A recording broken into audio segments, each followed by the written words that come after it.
ಶ್ರೀಮಾತ್ರೆ ನಮಃ. ನಿತ್ಯಭಕ್ತಿ ಕಾರ್ಯಕ್ರಮಕ್ಕೆ ಸುಸ್ವಾಗತವನ್ನು ಕೋರುತ್ತಾ, ಯಾತ್ರೆಗಳು, ಜಾತ್ರೆಗಳು, ಮಹೋತ್ಸವಗಳು, ಉತ್ಸವಗಳು, ಈ ಒಂದು ಸಂದರ್ಭದಲ್ಲಿ ಈ ಉತ್ತರಾಯಣ ಕಾಲದಲ್ಲಿ ನಡೀತಕ್ಕಂತಹ ಜಾತ್ರೆಗಳು ಹಳ್ಳಿಯಲ್ಲಿರ್ಬೋದು, ಗ್ರಾಮಗಳಲ್ಲಿ, ನಮ್ಮ ರಾಜ್ಯದಲ್ಲಿ, ಜಿಲ್ಲೆಗಳಲ್ಲಿ ಮಹೋತ್ಸವಗಳೆಲ್ಲ ನಡೀತಕ್ಕಂಥ ಸಂದರ್ಭ. ನಮ್ಮ ಊರಿನ ಹಬ್ಬ, ಊರಿನ ಜಾತ್ರೆ, ಊರಿನ ಮಹೋತ್ಸವಗಳು ಎಲ್ಲ ನಡೀತಾ ಇರ್ತಕ್ಕಂಥ ಸಂದರ್ಭದಲ್ಲಿ ನಮ್ಮ ಮನೆಗಳಲ್ಲಿ ಇವತ್ತಿಗೂ ಸಹ ಹಳ್ಳಿಗಳಲ್ಲಿ ನಮಗೆ ಯಾವ ಸಂಬಂಧ ಅಂತ ಗೊತ್ತಿರೋದಿಲ್ಲ.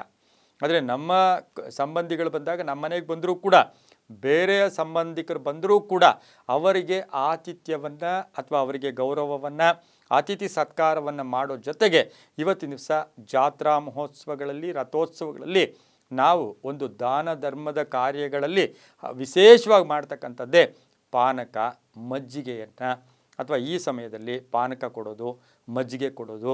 ಇದರಿಂದ ನಮಗೆ ಪುಣ್ಯ ಬರುತ್ತಾ? ಇದು ಕೊಡಬೇಕಾ? ಕೆಲವರು ಹೇಳ್ತಾರೆ, ಇದನ್ನೇನು ಸುಮ್ಮನೆ ಯಾಕೆ ಖರ್ಚು ಮಾಡ್ತೀರಾ, ಇದನ್ನೆಲ್ಲ ಯಾಕೆ ಖರ್ಚು ಮಾಡ್ತೀರಾ ಅಂದರೆ ಇದರ ಲಾಭ ಏನು, ಇದರ ಒಂದು ಧಾರ್ಮಿಕ ಮಹತ್ವ ಏನು ಅಂತ ಹೇಳ್ತಕ್ಕಂಥ ವಿಷಯದಲ್ಲಿ ಇವತ್ತಿನ ದಿವಸ ಇದು ಈ ಸಮಯಕ್ಕೆ ಸಂದರ್ಭಕ್ಕೆ ಅನುಸಾರವಾಗಿ ಬಹಳ ವಿಶೇಷವಾದ ವಿಷಯ ಕೂಡ ಇದಾಗಿರುತ್ತೆ. ಯಾಕೆಂದರೆ ಪಾನಕ, ಮಜ್ಜಿಗೆ ದೇವಾಲಯದಲ್ಲಿ ಕೊಡೋದು, ದೇವರ ಒಂದು ಉತ್ಸವ ಅಲ್ಲಿ ಕೊಡ್ತಕ್ಕಂಥದ್ದು.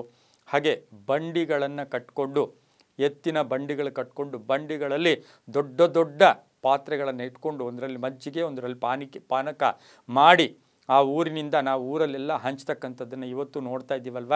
ಇದಕ್ಕೆ ನಮ್ಮ ಸಹಕಾರ ಏನು, ಇದರ ಪುಣ್ಯ ಏನು, ಇದರ ಫಲ ಏನು ಅಂದರೆ ಆ ಪಾನಕ ಶ್ರೀ ಮಹಾವಿಷ್ಣುವಿಗೆ ಪ್ರಿಯವಾದದ್ದು. ಅದರಲ್ಲೂ ಸಹ ಬೆಲ್ಲದ ಪಾನಕ ಶ್ರೀ ಮಹಾವಿಷ್ಣುವಿಗೆ ಪ್ರಿಯವಾದದ್ದು. ಆದರೆ ಅಲ್ಲಿ ಮಹಾವಿಷ್ಣು ಕೊಡ್ತಾ ಇಲ್ಲ, ನಾವು ಜನಗಳಿಗೆ ಕೊಡ್ತಾ ಇದ್ದೀವಲ್ಲ ಅಂತೀರ. ಆ ಜನಗಳಲ್ಲಿ ಮಹಾವಿಷ್ಣುವಿನ ಅಂಶ ಇರುತ್ತೆ. ಹಾಗಾಗಿ ಪಾನಕ, ಬೆಲ್ಲದ ಪಾನಕ ಮಹಾವಿಷ್ಣುವಿಗೆ ಪ್ರಿಯವಾದದ್ದು. ಇನ್ನು ಮಜ್ಜಿಗೆ ಅಂದಾಗ ನಿಮಗೆಲ್ಲ ಗೊತ್ತು, ಶ್ರೀ ಮಹಾಲಕ್ಷ್ಮಿಯ ಅಂಶ ಇರತಕ್ಕಂಥದ್ದು. ಶ್ರೀ ಮಹಾಲಕ್ಷ್ಮಿಯ ಅಂಶ ಇರೋದೇ ಮಜ್ಜಿಗೆ ಇರುತ್ತೆ ಅತಿಥಿಗಳಿಗೆ. ಆಮೇಲೆ ಬೇರೆ ಯಾರೇ ಆಗಲಿ ಅಥವಾ ನಾವಲ್ಲಿ ದಾನ ಅಂತಕ್ಕಂಥದ್ದು, ಶ್ರೀಮಂತರಾಗಲಿ, ದೊಡ್ಡ ಕೋಟ್ಯಾಧೀಶ್ವರರು ಕೂಡ, ದೊಡ್ಡ ಶ್ರೀಮಂತರು ಕೂಡ ಅಲ್ಲಿ ಬಂದು ಮಜ್ಜಿಗೆ ತಗೊಳ್ತಾರೆ ಅಥವಾ ಪಾನಕ ತಗೊಳ್ತಾರೆ.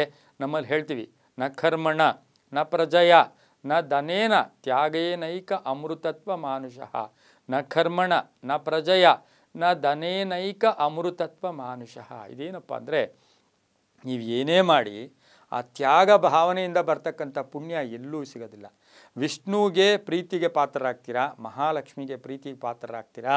ಹಾಗಾಗಿನೇ ಈಗಲೂ ಸಮಯ ಮಿಂಚಿಲ್ಲ, ಸ್ವಲ್ಪ ಆಗಲಿ, ಶಕ್ತಾನುಸಾರ ಆಗಲಿ, ಒಂದು ಪಾತ್ರೆ ಆಗಲಿ, 1-2 ಲೀಟ್ರ್ ಆಗಲಿ, 1 ಲೀಟ್ರ್ ಆಗಲಿ ಮಜ್ಜಿಗೆ ಪಾನಕವನ್ನು ನಾವು ಕೈಯಾರೆ ಸಂತೋಷದಿಂದ, ನಗುಮುಖದಿಂದ ಬಿಸಿಲಿನ ಹೊತ್ತಿನಲ್ಲಿ ಆ ಸಂಬಂಧಿಕರಿಗೆ, ಬಂಧುಗಳಿಗೆ ಅಥವಾ ಯಾರೇ ಆಗಲಿ ಅವರಿಗೆ ನಾವು ಕೊಟ್ಟಿದ್ದೇ ಆದರೆ ಅದರಿಂದ ನಮಗೆ ವಿಷ್ಣುವಿನ ಅನುಗ್ರಹ, ಮಹಾಲಕ್ಷ್ಮಿ ಕೃಪೆ ಬಂದಾಗ ನಮ್ಮ ಕುಟುಂಬ ನೆಮ್ಮದಿಯಾಗಿರುತ್ತೆ, ನಮ್ಮ ಕುಟುಂಬ ಶಾಂತಿಯಾಗಿರುತ್ತೆ, ರೋಗ ರುಜಿನಗಳಿಂದ ಮುಕ್ತರಾಗ್ತೀವಿ, ಕುಟುಂಬದಲ್ಲಿ ಬರ್ತಕ್ಕಂಥ ಕಲಹಗಳಿಂದ ಮುಕ್ತರಾಗ್ತೀವಿ, ಆಪತ್ತಿನಿಂದ ಪಾರು ಹಾಕ್ತೀವಿ. ಇನ್ನು ವೈಜ್ಞಾನಿಕವಾಗಿ ತಗೊಂಡಾಗ ನಾವು ಮನಸ್ಸಿಗೆ ನೆಮ್ಮದಿ, ಯಾರೋ ಒಬ್ಬರು ಆ ಮಜ್ಜಿಗೆ ಅಥವಾ ಪಾನಕವನ್ನು ಕುಡಿದಾಗ ಅವರ ಮನಸ್ಸು ಪ್ರಶಾಂತ ಆಗುತ್ತೆ, ಆ ಪ್ರಶಾಂತದ ಫಲ ನಮಗೆ ಸಿಗತ್ತೆ. ಹಾಗೆ ಇನ್ನು ದೇಹ ತಂಪಾಗತ್ತೆ, ಆ ದೇಹ ತಂಪಾಗಿದ ಒಂದು ಧನಾತ್ಮಕ ಲಹರಿ ನಮಗೆ ಬರುತ್ತೆ. ಹಾಗೆಯೇ ಜೀರ್ಣ ಆಗುತ್ತೆ, ಪಾನಕ ಮಜ್ಜಿಗೆ ಕುಡಿದಾಗ ದೇಹದಲ್ಲಿ ಜೀರ್ಣ ಆಗುತ್ತೆ, ಅವರ ಆಯು ವೃದ್ಧಿ ಆಗುತ್ತೆ, ನಮ್ಮ ಆಯು ಕೂಡ ವೃದ್ಧಿ ಆಗುತ್ತೆ. ಇದೆಲ್ಲವನ್ನು ನಾವು ಗಮನಿಸಿ ನೋಡೋಕ್ಕೆ ಹೋದಾಗ ಇದು ನಮಗೆ ಪುಣ್ಯ. ಅದಕ್ಕೆ ಹಿಂದಿನ ಕಾಲದಲ್ಲಿ ನೀರಿಗಾಗಿಯೇ ಕಲ್ಲುಗಳಲ್ಲಿ ಇದರಲ್ಲಿ ತೊಟ್ಟಿಗಳನ್ನು ಕಲ್ಲುಗಳಲ್ಲಿ ಕಟ್ಟಿಡ್ತಾಯಿದ್ರು. ಜಾತ್ರೆ ಬಂದಾಗ ಅದನ್ನೆಲ್ಲ ಶುದ್ಧಿ ಮಾಡಿ ಅದರಲ್ಲಿ ಶುದ್ಧವಾದ ನೀರಿಟ್ಟು ಅಲ್ಲೊಂದು ಟ್ಯಾಪ್ ಇಟ್ಟಿರೋರು, ಅವ್ರು ಯಾರೋ ಅಂತ ಗೊತ್ತಿಲ್ಲ, ಮಾಡಿಟ್ಟಿರ್ತಾಯಿದ್ರು. ಹಾಗಾಗಿ ಇವೆಲ್ಲವೂ ಕೂಡ ಮಾನವೀಯತೆಯ ದೃಷ್ಟಿಯಿಂದ ಮನುಕುಲಕ್ಕೆ ನಾವು ತುಂಬ ಒಳ್ಳೆಯದು ಕೂಡ ಮಾಡ್ತಕ್ಕಂಥದ್ದು ಆಗಿರುತ್ತೆ. ಅದಕ್ಕೆ ಪರಮಹಂಸರು ಒಂದು ಕಡೆ ಹೇಳ್ತಾರೆ, ಆತ್ಮಾನೋ ಮೋಕ್ಷಾರ್ಥ ಜಗದ್ದಿತಾಯ ಚ. ಆತ್ಮಾನೋ ಮೋಕ್ಷಾರ್ಥ ಜಗದ್ದಿತಾಯ ಚ. ಆತ್ಮ ತೃಪ್ತಿಯಾಗಿದ್ದರೆ ನಾವು ತೃಪ್ತಿಯಾಗಿರ್ತೀವಿ, ಜಗತ್ತು ತೃಪ್ತಿಯಾಗಿರುತ್ತೆ ಅಂತ ಹೇಳ್ತಾ, ಸರ್ವೇ ಜನಾಃ ಸುಖಿನೋ ಭವಂತು, ಸಮಸ್ತ ಸನ್ಮಂಗಳಾನಿ ಭವಂತು.